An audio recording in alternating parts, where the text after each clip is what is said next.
When I was first discerning whether I wanted to be a minister, my then minister, Aaron, said to me, "Be careful, you'll get your heart broken. I'm worried you're too open-hearted to make it through the tough demands of ministry." Well, I ignored his advice and went to seminary. I quickly found myself falling more and more in love with the work of ministry. It seemed perfectly suited to me, my calling to make the world a kinder, more loving place could be enacted by being a minister. My love for creative expression and spiritual exploration had an outlet. My interest in philosophy, religion, and engaging in theological reflection could be quenched. My background in theater, business, and counseling could be engaged. Seminary clarifies UU history, governance, and values. It helps you explore and deepen your social justice commitments, learn how to teach, how to lead, and how to serve. What it doesn't prepare you for is the toll of hundreds of people's expectations for you to be superhuman. This is not a cape, actually. It's a job quite unlike any other. Not only are you expected to essentially be the CEO of a nonprofit of mostly volunteers, handling business, finances, fundraising, and staffing issues, but you're also expected to be grounded, reflective, a wise spiritual leader who can inspire, teach, counsel, and mentor. Oh, I'm so glad there's a cheerleader. Many of us who go into ministry do so because we have a calling to transform the world in some way. But little do we know that the day-to-day demands of ministry, the impossible requirements of this job, can easily squash that calling. It is with great sadness that I've watched many of my colleagues' ministries destroyed, often because their humanness was not expected or forgiven. Their failings, their inability to be good at all aspects of ministry were not allowed, and their congregation did not partner with them to fill in the gaps. I tell you this not because I want your sympathy. I tell you this because I want to remind you that I too am human, with failings, with feelings, and with fears. I have talents too, but my lesser qualities that I work hard to change are right there amongst them. I know I can drive myself hard to do things as well as I possibly can, but every day there are aspects of ministry which are challenging, where all I can do is my best and hope that my best is good enough. I tell you this because I believe that by understanding my imperfections and remembering your own, we can create a more compassionate, shared ministry. One in which we not only share each of our unique ministries with one another and our talents, but where we give each other the room to try something new, to fail, to come back, talk it over, and try again. One in which we all forgive one another our imperfections and shortcomings and show compassion to one another. Let me give you a snapshot of a typical week in the life of a minister. Now, Mondays are supposed to be my day off, though if a congregant is dying or has a desperate need, I would definitely be there. Tuesdays and Wednesdays are filled with meetings, both with individuals and committees. I have on average 6 meetings a day from 10 in the morning until 10 at night. There's pastoral care, the board, the council, the committee on shared ministry, stewardship, the fabulous staff, chalice circles, social justice, interfaith work, UUA and UUMA gatherings, amongst others, not to mention individual counseling and visiting those in need. There are newsletters to write, weekly emails, board reports, and evaluations. Meanwhile, I try to find moments during which I can start reflecting on that week's sermon. Moments to do research so that I can create, write, and assemble a service each week that is meaningful, transformative, and hopefully worth your while. Thursdays are typically the day I start putting together worship and prep the order of service. I choose readings and hymns, stories and videos, and decide what goes where, who needs to be a part of it, whom to inform, and how to publicize it. They say it typically takes 1 hour for every minute of a sermon. And since my sermons are usually around 20 minutes long, I may be working on the service for at least 20 hours a week. Meanwhile, there are memorials and weddings to plan, classes to teach for newcomers and members, social justice initiatives to lead, and events to attend. And this is why I can easily work 55 to 60 hours a week, if not more. Before I became a minister, I only saw that minister on Sundays. So I assumed they didn't do much other than write a sermon and show up on Sundays. Now, I know none of you would be making that mistake. In fact, I wondered if my life would be like that of the vicar on those charming British television shows. The vicar says a few uninspired dry words on a Sunday from the Christian lectionary and meets with parishioners over tea a few times during the week, in between prayer and pints in the pub. Meanwhile, the hierarchy sends the church money to keep it going. Oh, if only it were so. Easy, right? Someone else would handle the finances, the staffing, and all the management functions of the church so that the minister could truly focus on the spiritual health of the congregation. But not so for a solo pastor in a UU congregation. There, the responsibilities are much greater. Apparently, the average professional life of a UU minister is just 7 years these days before total burnout. I hope to make it longer than that. In fact, one of my seminary professors told me that with more women now in UU ministry than men, there's been a shift in expectations too. Gone are the days of the closeted, learned minister who sits in his study, reading and writing all week. Instead, congregations have started to expect a 24/7 type of ministry that looks remarkably like motherhood, with multitasking expectations to make anyone's head spin. But I don't want to sound like I'm complaining about ministry. I love what I do, truly, and feel so blessed to be doing it. One of the reasons I went into ministry was precisely for this diversity and challenge. It's actually thoroughly fulfilling and engaging. Though I'm very aware that for my ministry to be sustainable and to be able to serve this congregation for many years in the best way, my ministry needs to be balanced and it needs to be shared. The most successful model, and one the Unitarian Universalist Association promotes, is when congregations have a strong sense of ownership and collaboration, creating a shared ministry with their ministers. Reverend Barbara Childs writes, "At the root of shared ministry is the belief that all people, not just clergy, are called to share their gifts and serve one another in religious community. Ministry is not a list of functions: who preaches on Sunday, officiates at weddings, or visits the sick," she writes.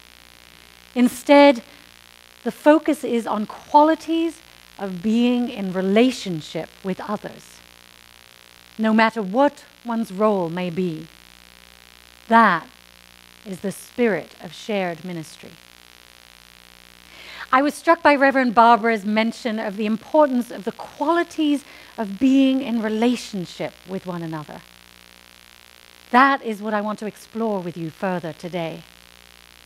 What qualities do we need among us to have a successful, shared ministry?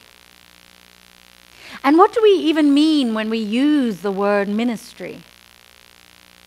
The Reverend Gordon McKeeman reflects, ministry is a quality of relationship within and among human beings that beckons forth hidden possibilities. It is inviting people into deeper, more constant and more reverent relationship with the world and with one another. It is being present with others in their terrors and torments, in their grief and pain, knowing that those feelings are our feelings too.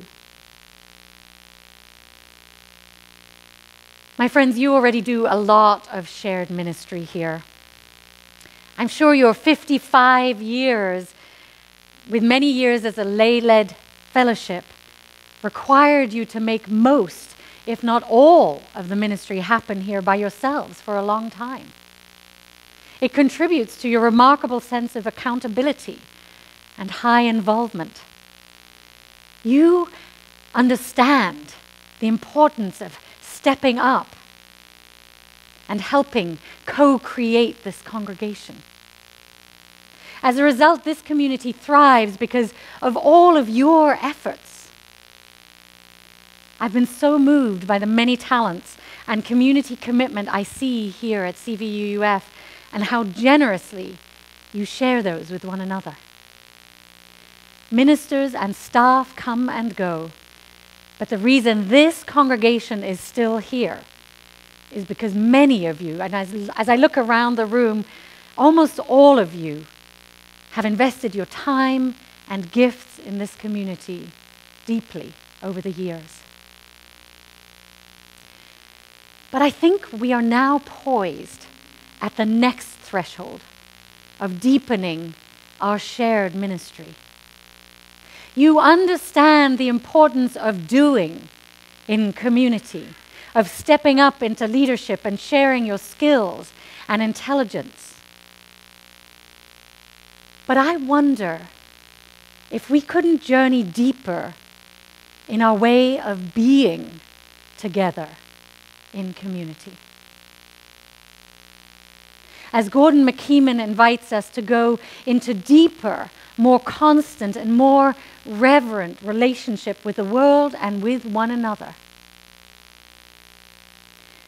Because that is what I believe we need most at this time, when our country, our families and our communities are being torn apart by a rhetoric of hate, of disagreement and disrespect. Our culture has become very comfortable with valuing individual needs over the collective, with bullying and oppressing each other, with asserting our individual democratic rights in favor of our common good and human rights. We are weary of a bitter election battle that has done more to bring out our nation's selfishness and dysfunction than ever before. It seems to be more about asserting our rightness, our power, our entitlement, than serving the greater good and widening our circles of trust and understanding.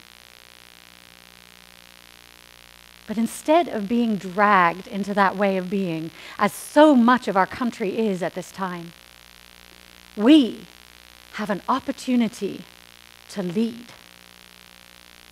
We have an opportunity to do it differently here in our community, to be an example of compassion, collaboration, and covenant. Compassion, collaboration, and covenant. Not something we see in politics these days. Yet these are three ways of being in relationship with one another that I believe are vital if we are to grow and flourish as a community, not to mention as a country. So let's unpack that and look at what our shared ministry might look like if we prioritize these three qualities of being here in this community. Many of you told me that when you spent a year focusing on compassion with Reverend Laura as a congregation, your whole culture shifted. Compassion is not some weak emotion. To the contrary, compassion allows us to forgive one another and see life through one another's eyes. It can be hard to allow our hearts to melt enough to turn from judgment to compassion. Just the other night, I felt triggered by something my dear husband said, and he told me it was okay to share this story. I was annoyed and closed off my heart. I went into another room to write down my feelings of frustration because that's often how I work things through. But after a few moments of writing, I began to understand the situation from his perspective. My hardened heart softened, and I was able to go back to him and apologize for walking off and putting up a wall. A great conversation ensued in which we both understood each other better. A bridge was built between us, and across a divide that seemed too large to cross just moments earlier. That is how I invite us to work to be with one another. When something upsets us and we notice ourselves angry or triggered,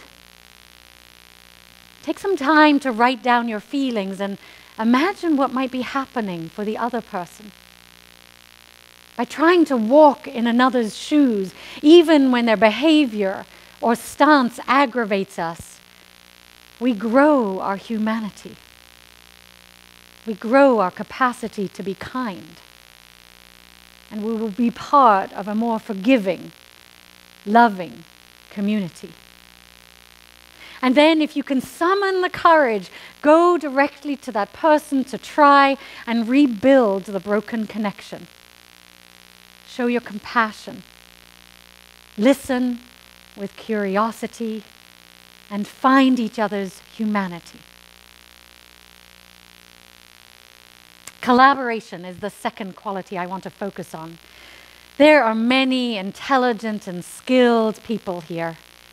Those talents are wonderful in themselves, but further enhanced by collaboration. For example, Diana, as many of you know, our administrator, is about to go on maternity leave, and 4 congregants have stepped up to volunteer and help cover her work collaboratively in her absence. Thank you. And last week, our intergenerational service was truly a creative and intricate collaboration with many moving parts between Reverend Jonathan, Sam, Greg, the choir, the children, many members, and myself. We collaborated to create a service honoring our ancestors that was much more meaningful than if I'd just done it myself. Everyone pooled their ideas and expertise. Many of you contributed. And I'm sure those of you who have participated in chalice players or other theater know the great value of everyone contributing their creativity, talents, and willingness to a production. We can do so much more together than we can alone. We can do so much more creative and inspired work together than alone. In fact, last weekend at our congregational startup, your leadership and I had the opportunity to collaborate on creating our goals for the year. We took into account everything going on in the congregation right now and looked at what is most pressing for us to address in the congregation this year in service to our mission. So I wanted to share those goals with you. There are 3. Number one is to grow the engagement of our visitors and members within the congregation. Number two is to reach beyond our walls and attract more people to join us. And number three is to shape our organizational structure to be of greatest benefit to the workings of the congregation and to create a plan of ongoing financial stability and health.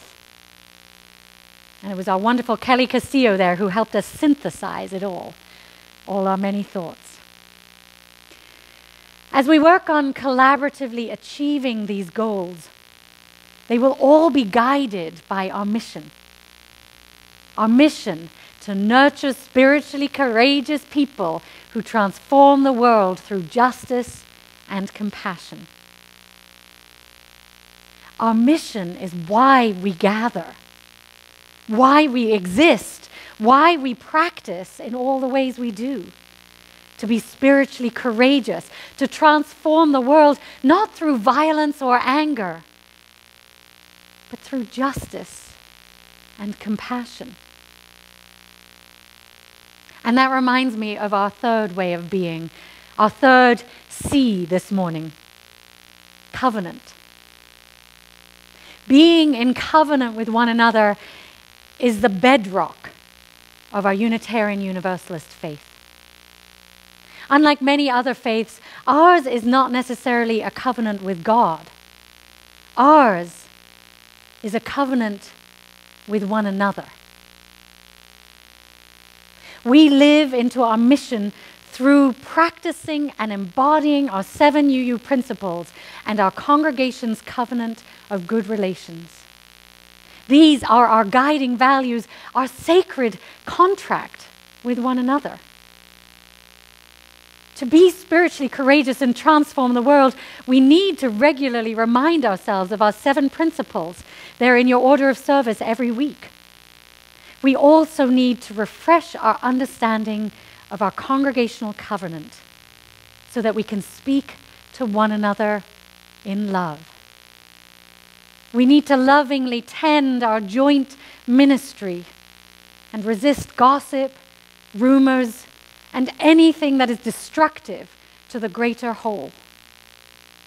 That is how we protect and grow our precious community, and that is how we live into our values.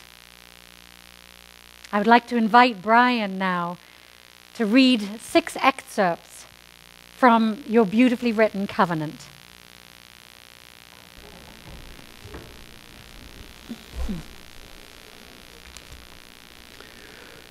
I'm sure you've heard these before, but I invite you to hear them for the first time again.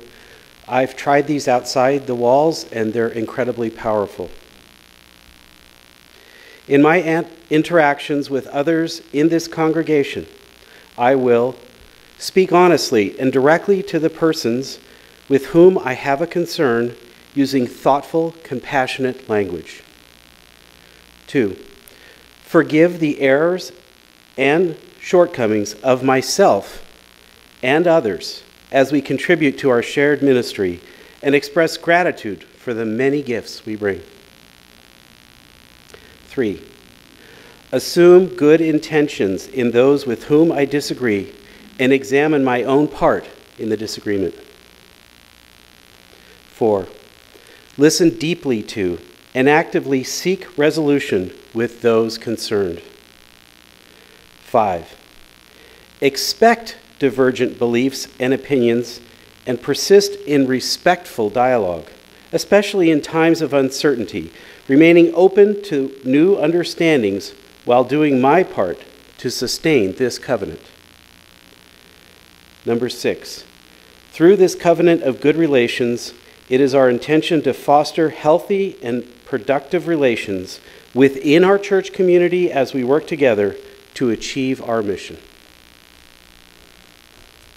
Thank you. These are amazing guidelines for our life together. Are you all inspired? They're not easy. They're hard to live into, but they're really precious. And I encourage us to become familiar with them. They're actually on our website, and read them regularly at the start of meetings. That way, both our principles and covenant can be, in a sense, our sacred constitution. We can help one another uphold and live into them. These texts cannot but help us become the kind of people we want to be, or we wouldn't be here each week. So for our ministry to thrive, there has to be a culture of compassion, collaboration, and covenant. A culture of service.